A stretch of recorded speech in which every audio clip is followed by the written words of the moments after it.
మిరప పంట రైతులకు ఈ క్రాప్ 100% జరగాలని వ్యవసాయ శాఖ మంత్రి కింజారపు అచ్చెన్నాయుడు స్పష్టం చేశారు. గుంటూరు చుట్టుగుంట సెంటర్లోని మార్కెటింగ్ శాఖ సంచాలకుల కార్యాలయంలో బుధవారం మిర్చి సీజన్ కు ముందుగా ఏర్పాటు చేసిన సమావేశంలో మంత్రి పాల్గొన్నారు. ఈ సందర్భంగా ఆయన మాట్లాడుతూ మిర్చి యార్డులోకి ప్రవేశించిన ప్రతి రైతుకు రసీదు ఇవ్వాలని, సమాచారం ఫోన్కు వెళ్లాలని ఆదేశించారు. మార్కెట్ యార్డులో త్రాగునీరు, మరుగుదొడ్లు వంటి మౌలిక వసతులు కల్పించాలని అన్నారు. రవాణాకు ధర నిర్ణయించడం జరుగుతుందని, అంతకంటే తక్కువ ధరకు వచ్చిన వారిని అడ్డుకోవద్దని సూచించారు. కోల్డ్ స్టోరేజ్లలో ఉన్న సరుకు కూడా మిర్చి యార్డుకు రావాలని ఆయన స్పష్టం చేశారు. మార్కెటింగ్ శాఖ డైరెక్టర్ ఎం విజయ సునీత, ఎమ్మెల్యేలు గల్లా మాధవి, నజీర్ అహ్మద్ తదితరులు పాల్గొన్నారు. ఈ రోజు ప్రత్యేకమైనటువంటి సమావేశం పెట్టాం. ఈ సమావేశం అందరూ కూడా అటెండ్ అయ్యారు. ఎవరైతే రైతులు ఉన్నారో రైతులు, ఎవరైతే పర్చేజ్ చేస్తారో ఏజెంట్లు, ఎవరైతే కమిషన్ ఏజెంట్లు, ట్రాన్స్పోర్ట్ వాళ్ళు, ఎక్స్పోర్ట్ వాళ్ళు అందరూ కూడా అటెండ్ అయ్యారు.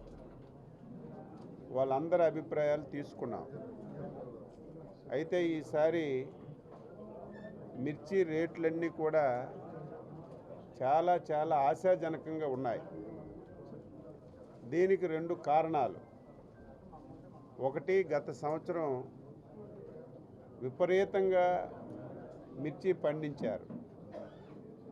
మన దగ్గర ఒక అలవాటు ఏంటంటే, ఒక సంవత్సరం ఒక పంటకి రేటు బాగా వస్తే అందరూ అదే పంట మీదకి వచ్చి క్రైసిస్లన్నీ కొని తెచ్చుకుంటున్నారు. ఈసారి ప్రభుత్వం, ముఖ్యమంత్రి గారు దీన్ని స్ట్రీమ్లైన్ చేయాలి. ఎంత పంట వేస్తే ధరలు బాగుంటాయి, ఏ పంట వేస్తే ధరలు బాగుంటాయి, ముందుగుండే రాష్ట్రాన్ని క్లస్టర్లుగా చేసి పంటలు వేసే విధానాన్ని ఫస్ట్ టైం మనం తీసుకొచ్చాం.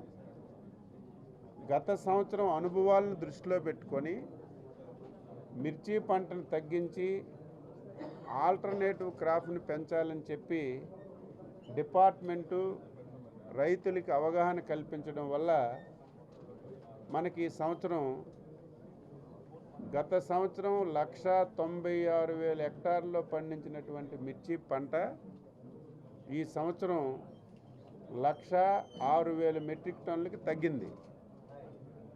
అయితే గత సంవత్సరం ఏదైతే మిర్చి పండించారో ఆ రైతులందరూ కూడా కొంతమంది పత్తి ఆల్టర్నేటివ్గా ఎంచుకున్నారు, చాలామంది మొక్కజొన్న ఆల్టర్నేటివ్గా ఎంచుకోవడం వల్ల మనకి ఈరోజు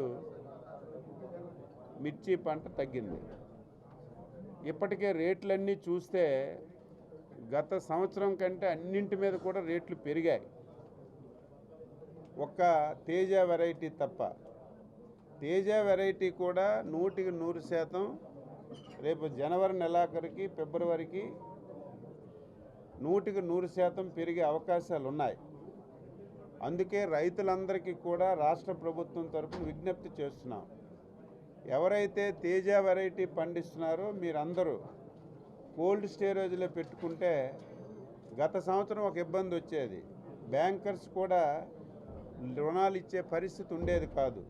రైతు కోల్డ్ స్టోరేజ్లో మిర్చి పెట్టుకుంటే వాళ్ళందరికీ ఏ బ్యాంక్ అయితే ఉందో ఆ బ్యాంకు ద్వారా రుణాలు ఇవ్వమని స్పష్టంగా ఆదేశాలు ఇచ్చాం.